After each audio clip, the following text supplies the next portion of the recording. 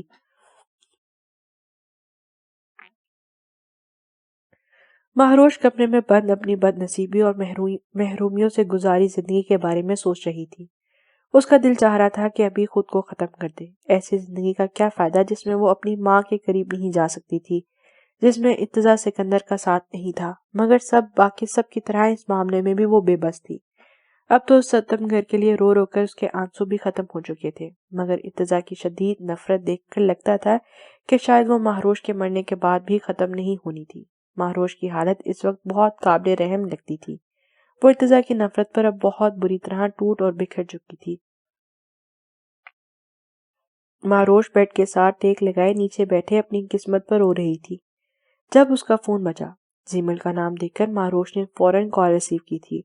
اس وقت وہ اتنی بری کنڈیشن میں تھی کہ اگر اپنا دکھ شیئر نہ کرتی تو اس کا دماغ پھٹ جانا تھا۔ ماہی کیا ہوا؟ تم کیوں رو رہی ہو؟ تم ٹھیک تو ہو نا؟ زیمل مہروش کی آواز سنتی فکر مندی سے بولی، جس کے جواب میں مہروش اپنا ضبط کھوتی پھوٹ پھوٹ کے روئی اور اپنی زندگی کی تمام تلخ حقیقتوں سے اسے آگاہ کرتی چلی گئی۔ ارتضیٰ کے لیے اپنی بے پناہ محبت اور اس کا ہر بار بے دردی سے ٹھکرانا۔ ساری حقیقت جان کر زیمل کا دل اپنی جان سے پیاری دوست کے دکھ پر درد سے پھٹ رہا تھا، جو اتنی سی عمر میں کتنے غم برداشت کر رہی تھی۔ زیمل، کیا تمہیں بھی میری اصلیت جاننے کے بعد مجھ سے نفرت محسوس ہو رہی ہے؟ کیا میں واقعی اتنی قابل نفرت ہوں؟ مہاروش نے گرب سے آنکھیں میچی تھیں۔ ماہی میری جان، کیسی باتیں کرتی ہو؟ پلیز خود کو اتنا ہلکان مت کرو۔ زیمل کو کچھ سمجھ نہیں آ رہا تھا کہ وہ کیسے سنبھالے مہاروش کو۔ زیمل، سر مجھ سے بہت نفرت کرتے ہیں، میں نہیں برداشت کر سکتی ان کی نفرت، بہت زیادہ چاہتی ہوں انہیں۔ وہ کیوں نہیں سمجھتے کہ میں بے قصور ہوں؟ میرے بابا کے گناہوں کی سزا وہ مجھے کیوں دے رہے ہیں؟ مہروش آج خود کو بالکل بھی نہیں سنبھال پا رہی تھی۔ سر، ارتضیٰ تم سے نفرت نہیں کرتے، صرف کچھ غلط فہمی کا شکار ہے۔ مگر ماہی، خود کو سنبھالو، ایک دن سب ٹھیک ہو جائے گا۔ میں ابھی آفس میں ہوں، تھوڑی دیر تک تمہارے پاس پہنچتی ہوں۔ زیمل جلدی جلدی اپنی جگہ سے اٹھتے بولی تھی۔ اس وقت مہروش کو اس کی بہت زیادہ ضرورت تھی۔ زیمل سے بات کرنے کے بعد مہروش کال بند کر کے موبائل رکھنے ہی والی تھی جب ایک بار پھر اس کا فون بجا تھا۔ انجان نمبر دیکھ کر مہروش نے ایک دو بیل کے بعد کال اٹینڈ کر لی تھی، مگر آگے سے ریحاب کی گھبرائی اور روتی ہوئی آواز سن کر مہروش الرٹ ہوئی۔ مہروش، مجھے آپ کی مدد کی بہت سخت ضرورت ہے، پلیز آپ میری مدد کریں، ریحاب نے روتے ہوئے بولا۔ ریحاب، کیا ہوا ہے؟ ارحم کہاں ہے اس وقت اور آپ کہاں ہو؟ مہروش فکر مندی سے بولی۔ میں نہیں جانتی ارحم کہاں ہے، مجھے کچھ لوگوں نے کڈنیپ کر لیا ہے، پلیز یہ مجھے مار دیں گے۔ ارحم میری کال اٹینڈ نہیں کرے، پلیز میری ہیلپ کریں، ریحاب ڈرے سہمے لہجے میں بولی تھی۔ واٹ؟ تم فکر مت کرو، کچھ نہیں ہوگا تمہیں، تم پریشان مت ہو۔ کیا تمہیں کچھ آئیڈیا ہے کہ وہ لوگ تمہیں کہاں لے کر کے ہیں؟ مہروش فوراً گاڑی میں بیٹھتی گھر سے نکل آئی تھی۔ شام رات میں ڈھل رہی تھی، ہلکا ہلکا اندھیرا ہر طرف پھیل رہا تھا۔ ریحاب نے ان لوگوں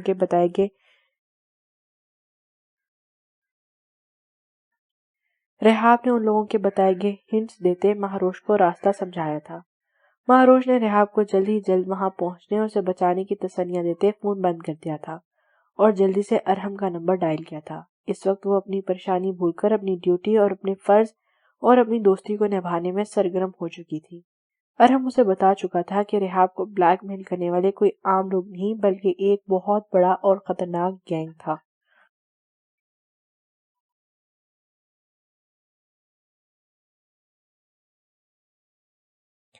ارحم اور ارتضیٰ اس وقت ایک بہت اہم مشن پر تھے۔ زی ایس کے نے باہر سے اپنے کچھ بہت اہم دوستوں کو بلوایا تھا، جن کی آج کی خفیہ میٹنگ میں ان کے نئے عزائم بے نقاب ہونے تھے۔ ارتضیٰ کا پورا ارادہ تھا کہ ان سے معلومات ملنے پر وہ انہیں موقع ملتے ہی گرفتار کر لیں گے۔ وہ دونوں پچھلے 8 گھنٹوں سے وہیں موجود تھے۔ وہ بہت ہی ہوشیاری کے ساتھ اندر داخل ہوئے اور اب میٹنگ کے دوران اپنی خفیہ کیمروں اور ریکارڈ سے بہت ساری معلومات حاصل کر چکے تھے۔ ارتضیٰ ارحم کے قریب بالکل مختلف حلیے میں کھڑا تھا۔ ان دونوں کو پہچاننا اور شناخت کر پانا کسی کے لیے ممکن نہیں تھا۔ ابھی وہ خاموشی سے کھڑے تھے جب ارحم کا فون بجا۔ ہلکی سی وائبریشن پر ارتضیٰ نے اسے ایک گھوری سے نوازا تھا۔ ارحم نے بھی اس وقت کال اٹینڈ کرنا مناسب نہیں سمجھا، مگر یکے بعد دیگرے بار بار فون آنے پر ارحم کے ساتھ ساتھ ارتضیٰ کو بھی حیرت ہوئی تھی۔ ارتضیٰ کے کہنے پر ارحم نے یس کا بٹن پریس کیا جب اس کے کانوں میں لگے ہیڈ سیٹ پہ مہروش کی پریشان آواز گونجی تھی۔ مہروش، کیا ہوا؟ سب خیریت ہے نا؟ مہروش کے نام پر ارتضیٰ بھی ارحم کی طرف متوجہ ہوا۔ ارحم کی اتنی آواز آہستہ تھی کہ مہروش اور ارتضیٰ ہی بمشکل سن پا رہے تھے۔ وہاں وہ لوگ اونچا بول کر کسی کو مشکوک نہیں کر سکتے تھے، مگر مہروش کی سنائی جانے والی خبر پر ارحم کے بدلتے رنگ پر ارتضیٰ بھی حیران ہوا تھا۔ ریحاب ان درندوں کے قبضے میں تھی، یہ بات اس کے لیے جان نکالنے کے لیے کافی تھی۔ ریحاب تو اس کے گھر میں فل سیکیورٹی میں تھی اور انیس بھی سیف تھا، تو ریحاب باہر کیسے نکلی؟ ارحم صبح سے اس کام میں الجھا ہوا تھا اور ریحاب کی طرف سے مطمئن تھا، مگر وہ نہیں جانتا تھا کہ اتنا بھیانک سرپرائز اس کا منتظر ہوگا۔ ارحم، تم فکر مت کرو، میں جانتی ہوں تم اس وقت جہاں ہو وہاں سے کام ادھورا چھوڑ کر نکلنا بہت مشکل ہے تمہارے لیے، مگر تم پریشان مت ہو، میں وعدہ کرتی ہوں تم سے ریحاب کو کچھ نہیں ہونے دوں گی۔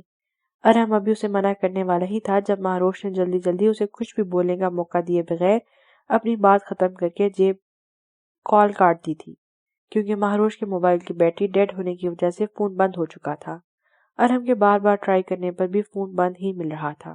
ارحم سمجھ چکا تھا رحاب کو ان لوگوں نے ٹریپ کیا ہے، ورنہ اس کے گھر کے اندر جانا اور ان لوگوں کے لیے ناممکن تھا۔ رحاب کی جان تو اب خطرے میں تھی، مگر اب جس طرح مہروش کو وہاں بلایا جا رہا تھا، یہ سب مہروش کے لیے زیادہ نقصان دہ ہو سکتا تھا۔ ارحم نے جیسے ہی ساری بات ارتضیٰ کو بتائی، رحاب کی بے وقوفی اور مہروش کے جذباتی پن پر غصے سے اس کا دماغ گھوم گیا تھا۔ مہروش کا خود کو خطرے کی طرف لے جانے پر ارتضیٰ کا دل کسی انہونی کے خیال سے بے چین ہوا۔ ارحم، وہ بہت خطرناک لوگ ہیں، مہروش کو بلانا ضرور ان کی کوئی سازش ہے۔ میں جانتا ہوں مہروش بہت ذہین اور بہادر ہے، مگر اس وقت رحاب کا ان لوگوں کے ہاتھ میں کٹ پتلی بنائے جانے کے بارے میں نہیں جانتی، اس لیے مہروش کا اکیلے جانا وہاں کسی خطرے سے خالی نہیں۔ تم فوراً نکلو اس کے پیچھے، میں یہاں سب سنبھال لوں گا۔ ارحم نے پہلی بار ارتضیٰ کے منہ سے مہروش کے لیے تعریف سنی تھی اور اس کے لیے اتنا فکر مند دکھا تھا۔ اگر مہروش ارتضیٰ کو اپنے لیے اس طرح پریشان ہوتا دیکھ لیتی تو ضرور اپنے حواس کھو دینے تھے۔ مگر سر، آپ اتنے سارے لوگوں کا یہاں اکیلے مقابلہ کیسے کریں گے؟ یہاں پر بھی تو بہت خطرہ ہے نا؟ ارحم دونوں طرف سے پریشان ہوا تھا، ایک طرف فرض تھا تو دوسری طرف محبت اور بہنوں جیسی دوست۔ مگر ارتضیٰ کو اس وقت مہروش کی فکر ہو رہی تھی، جس کی جان کو رحاب سے بھی زیادہ خطرہ تھا۔ اس نے سختی سے ارحم کو وہاں سے جانے کا آرڈر دیا اور اس کا اپنا دل چاہ رہا تھا کہ وہ کسی بھی طرح اڑ کر مہروش تک پہنچ جائے، مگر اس وقت اپنی ڈیوٹی، اپنے ملک کی سلامتی کی خاطر وہ بے بس تھا۔ اس نے ارحم کو اپ ڈیٹ کرتے رہنے کی ہدایت کرتے وہاں سے بھیج دیا تھا۔ بار بار مہروش کا آنسوں سے بھیگا چہرہ اس کی آنکھوں کے سامنے آ کر اسے ڈسٹرب کر رہا تھا۔ مہروش نے رحاب کی بتائی گئی لوکیشن سے کافی فاصلے پر گاڑی روک دی تھی۔ وہاں ہر طرف درخت تھے اور آگے کی طرف گھنا جنگل تھا۔ ٹریننگ میں انہیں سب سے پہلے یہی بات سکھائی گئی تھی کہ کسی پر بھی آنکھ بند کر کے بھروسہ نہ کیا جائے، اس لیے وہ رحاب کی بات پر پوری طرح سے یقین نہیں کر پائی تھی۔ رحاب کا بات کرنے کا انداز اور لوکیشن بتانا مہروش کو کس حد تک شک میں مبتلا کر گیا تھا۔ اسے اتنا تو یقین تھا کہ رحاب اس کے ساتھ دھوکہ نہیں کر سکتی، مگر ان لوگوں کے ڈر سے وہ ان کی باتوں میں آ کر کچھ غلط بیانی بھی کر سکتی تھی، اس لیے مہروش نے آگے ہر قدم پھونک پھونک کر رکھا تھا۔ مہروش بتائی گئی ڈائریکشن میں سیدھ میں چلتی جا رہی تھی جب کافی آگے آ کر اسے ہر طرف لوہے کی باڑ لگی نظر آئی، جو درختوں کے ساتھ باندھ کر آگے جانے کا راستہ بند کیا ہوا تھا۔ دائیں سائڈ پر تھوڑا سا آگے جانے پر مہروش کو ایک جگہ سے باڑ ہٹی ہوئی دکھائی دی، جہاں سے شاید آگے جانے کا راستہ بنایا گیا تھا۔ مہروش نے قدم آگے بڑھایا ہی تھا جب ایک خیال کے آتے محتاط ہوتے ہوئے اس نے پیچھے پاؤں کر لیا تھا۔ اندھیرا کافی حد تک پھیل چکا تھا، مگر ابھی بھی ہلکی ہلکی روشنی موجود تھی۔ مہروش نے گہری نگاہوں سے ارد گرد کا جائزہ لیا جب اچانک ایک درخت پر لگے کیمرے پر مہروش کی نظر پڑی تھی۔ اس کا شک ٹھیک نکلا تھا، اس جگہ کو مانیٹر کیا جا رہا تھا، کیونکہ ان لوہے کی باڑوں کو پار کرنا بہت مشکل تھا، تو اندر داخل ہونے کے لیے یہی راستہ استعمال کیا جاتا تھا جس پر انہوں نے کیمرہ لگا رکھا تھا، تاکہ جو بھی اندر داخل ہو آسانی سے ان لوگوں کی نظر میں آ سکے۔ مہروش وہاں سے پیچھے کی طرف ہٹتی تیزی سے دوسری جانب بڑھی، ہر طرف باڑ لگی ہوئی تھی اور اوپر سے پھلانگ کر نہیں جایا جا سکتا تھا اور نہ ہی نیچے سے۔ مہروش نے اپنا دماغ استعمال کرتے زمین کی تھوڑی سے ہی اوپر لگی باڑ کے نیچے موجود مٹی کو دونوں ہاتھوں سے ہٹانا شروع کر دیا۔ کافی دیر کی محنت کے بعد مٹی ہٹا کر گھڑا کافی گہرا کھودا تھا، جس کے اوپر سے رینگتے وہ بآسانی اندر کی طرف کھسک گئی۔ وہاں سے تیز قدموں سے اندر کی طرف کافی دور آ کر اسے ایک بوسیدہ مگر کافی بڑی عمارت نظر آئی، جسے دیکھ کر مہروش اندازہ لگا سکتی تھی کہ رحاب یہیں پر موجود ہوگی۔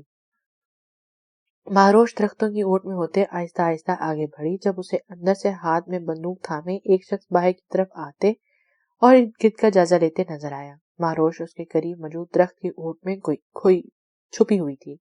وہ جیسے ہی پلٹا، مہروش نے پیچھے سے اس پر جھپٹتے اس کی گردن کو پکڑا اور اپنے بازو پر بندھی رسی کو اس کی گردن پر لپیٹے اس کا گلا گھونٹ دیا۔ کچھ دیر تڑپنے کے بعد ہوش سے بیگانہ ہوتے وہ شخص ایک طرف لڑک گیا تھا۔ مہروش کچھ دیر وہاں سائڈ پہ چھپی رہی۔ جب کافی دیر بعد کوئی شخص باہر نہ آیا تو مہروش نے پہلے والے شخص کی زمین پر گری چادر کو اٹھا کر اپنے گرد لپیٹا اور اللہ کا نام لیتے اندر کی طرف قدم بڑھایا۔ اندر ہر طرف بالکل اندھیرا تھا. مہروش کو آگے بڑھنے میں بہت دشواری پیش آ رہی تھی. ایک دفعہ اس کا سر دیوار سے بھی ٹکرایا. درد کے ساتھ ساتھ مہروش کو پیشانی پر ہلکی سی نمی کا احساس ہوا، مگر اس وقت اس کا فوکس صرف رحاب کو ڈھونڈنا تھا. مہروش کو 2 کمروں سے بولنے اور کہکوں کی آوازیں آ رہی تھیں، جن کو سنتے وہ جلدی سے سیڑھیوں کی طرف بڑھی. اوپر تقریباً سارے کمرے ہی کھلے تھے سوائے ایک کے جسے باہر سے لاک کیا گیا تھا.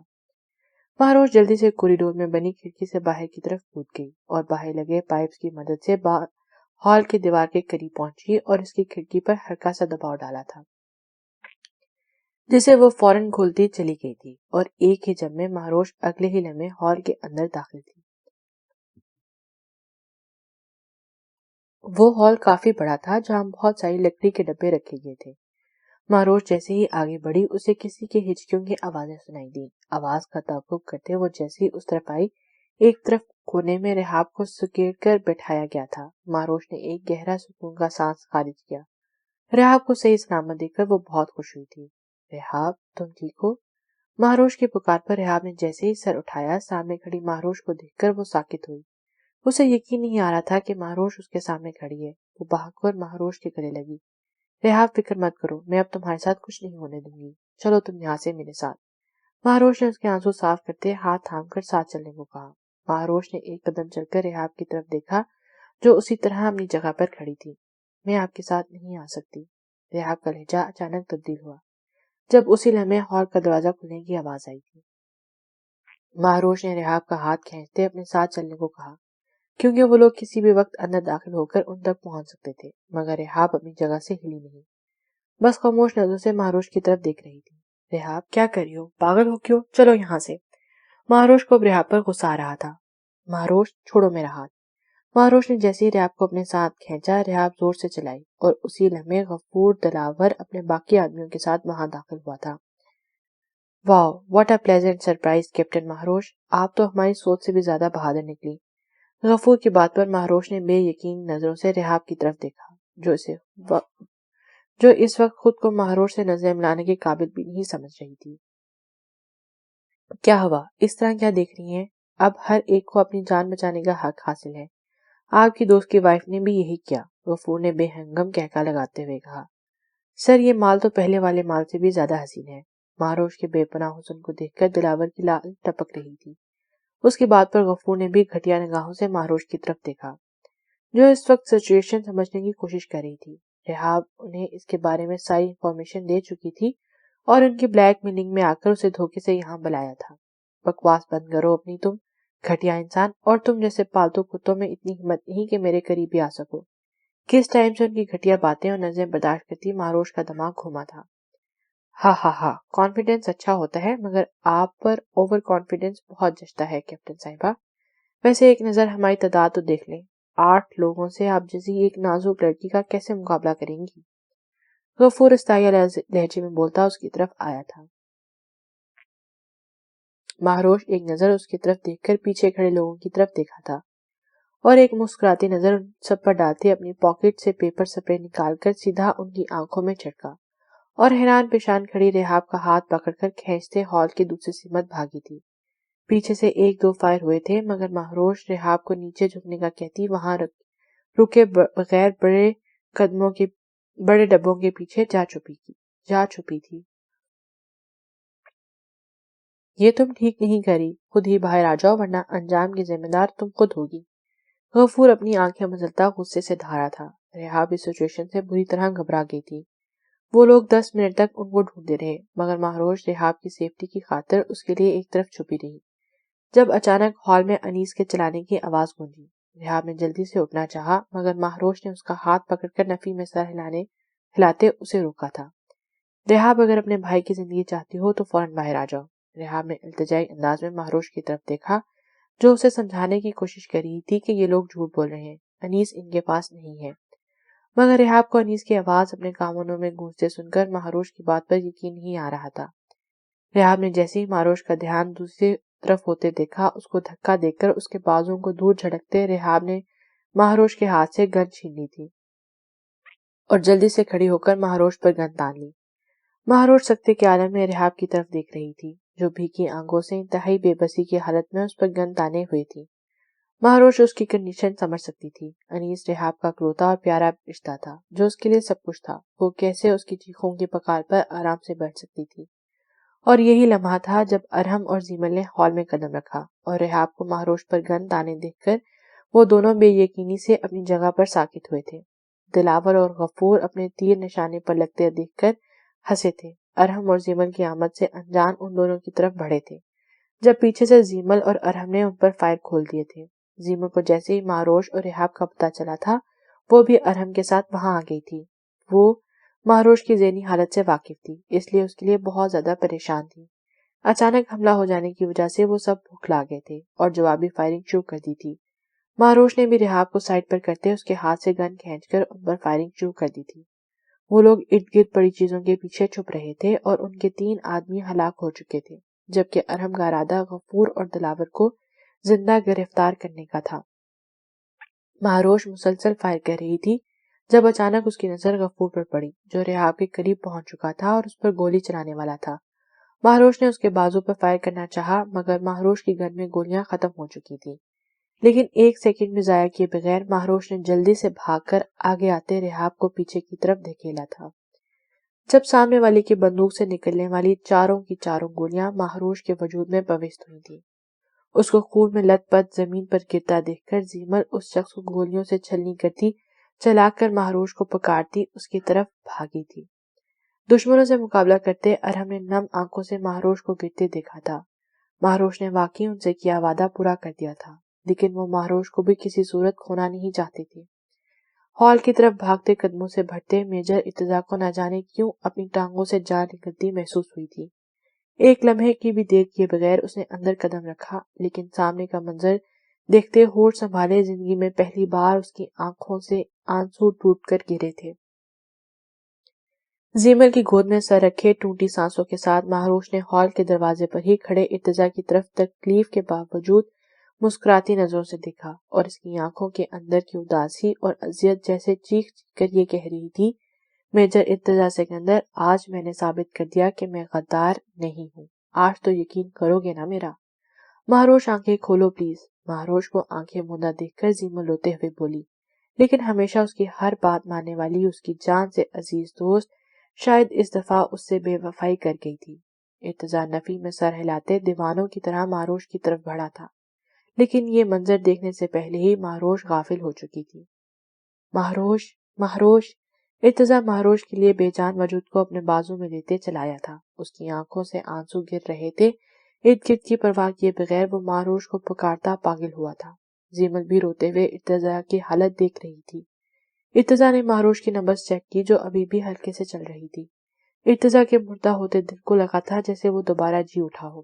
وہ 1 سیکنڈ کی دیر کیے بغیر مہروش کے وجود کو احتیاط سے باہوں میں سمیٹتا باہر کی طرف بھاگا تھا۔ زیمل جلدی سے ارحم کی طرف بڑھی تھی جو باقی لوگوں کو ہلاک کرنے کے بعد غفور اور دلاور کو اپنے قبضے میں کر چکا تھا۔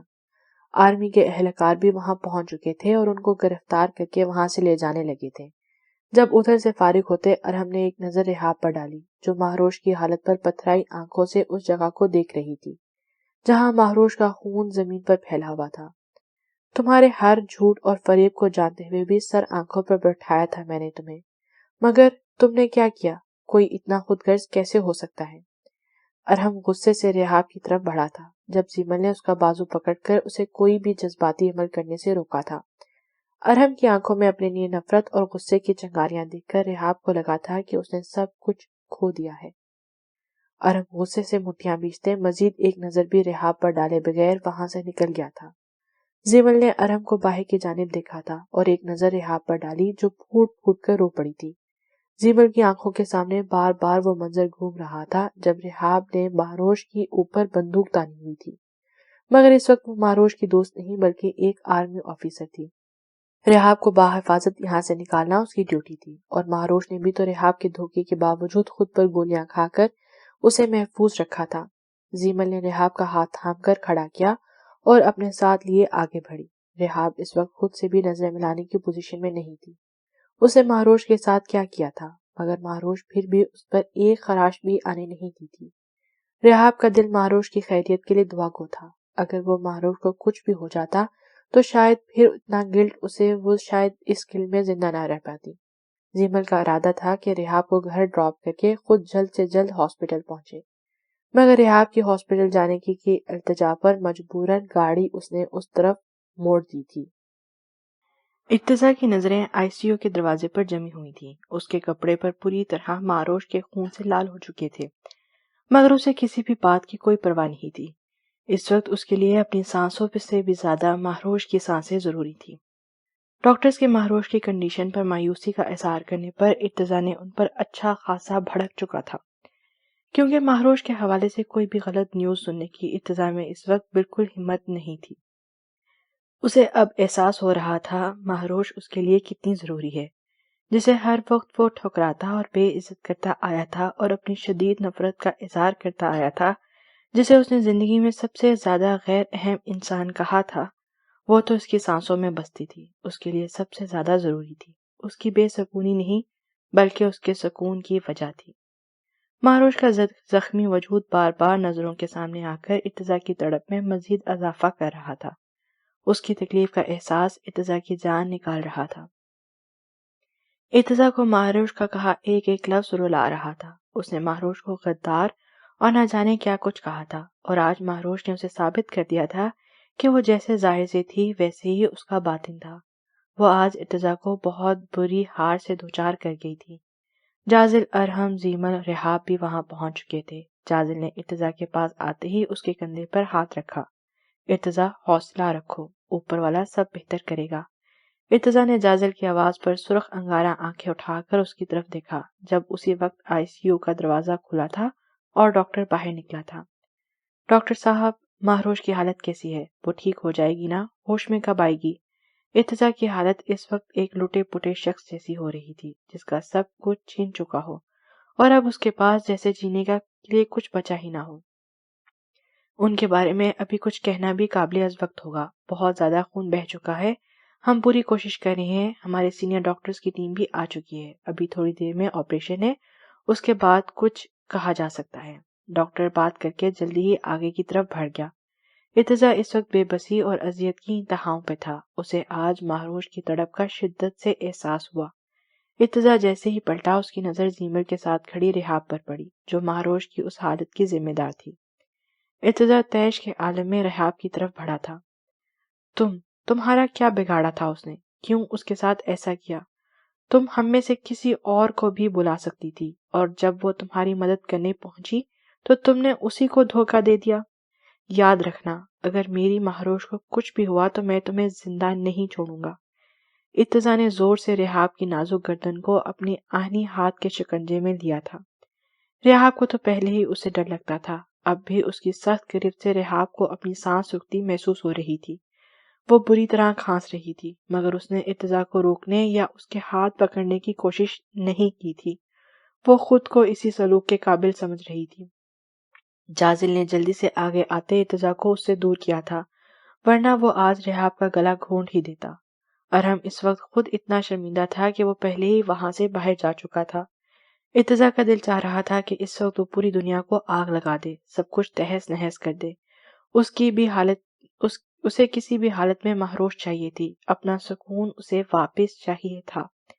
ارتضیٰ، زینب کی روتی آواز پر ارتضیٰ جھٹکے سے پلٹا، مگر وہاں جنرل یوسف کے ساتھ اپنے گھر والوں کو دیکھ کر بہت حیران ہوا۔ پھپھو، کیا ہوا؟ آپ رو کیوں نہیں ہیں؟ ماما، کیا ہوا ہے؟ ارتضیٰ پہلے ہی اتنا پریشان تھا اور ان سب کو روتا اور پریشان دیکھ کر اس کے حواس جھنجھلا گئے تھے۔ جب جنرل یوسف کے اشارے پر زینب بیگم ارتضیٰ کا ہاتھ پکڑ کر سائڈ پر موجود ایک روم کی طرف بڑھ گئی تھی۔ ارتضیٰ، آئی سی یو میں موجود زندگی اور موت کی جنگ لڑتی کوئی اور نہیں، میری بیٹی ہے۔ ارتضیٰ، وہ میری مہروش ہے۔ مہروش مری نہیں تھی، وہ زندہ تھی، اور میں نے پوری زندگی اسی غم میں اس خبر پر یقین کرتے اس سے دور رہ کر گزار دی۔ زینب بیگم ارتضیٰ کے سر پر بم پھوڑتی اس کے سینے سے لگ کر بری طرح رونے لگ گئی تھی، اور جنرل یوسف کی بتائی ساری سچائی اس کو بتا چکی تھی، جبکہ ارتضیٰ ان کی بات پر بالکل ساکت اور بے چین ہو چکا تھا۔ اسے کسی بات کا ہوش نہیں رہا، نہ سینے سے لگی زینب کو تھاما تھا، نہ باقی گھر والوں کی اذیت پر کچھ بول سکا تھا۔ اس کی تو آنکھوں میں وہ ایک ایک لمحہ کسی فلم کی طرح گھوم رہا تھا جس میں اس نے مہروش کو بے عزت کیا تھا۔ اسے غدار کی بیٹی کہہ کر دھتکارا، اس کو ٹارچر کرنے کا کوئی موقع نہیں چھوڑا۔ کتنی اذیت دی تھی اس معصوم کو اس نے، جس کا کسی معاملے میں کوئی قصور نہیں تھا، اور جس نے زندگی میں سب سے زیادہ تکلیف اور محرومی برداشت کی تھی۔